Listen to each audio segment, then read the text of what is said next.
Hi, I'm Jeff with Precision Replacement Parts. I'm here with Greg today.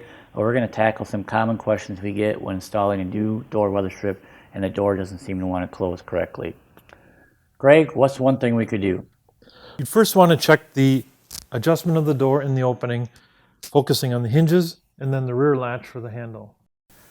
Okay, I adjusted all my latches and it seems to be binding up a little bit when I close the door. What could I do now? You might be running into having dry surfaces. I would say take a spray silicone, apply it to the seal.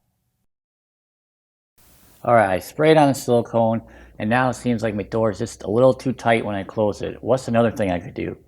You may want to consider heat. Whether you let it sit in the sun for a day, or if you take a hair dryer and warm up the seal, then close the door. Let it sit for a day or two. Those are all great tips, Greg. If you have any other questions, please contact us.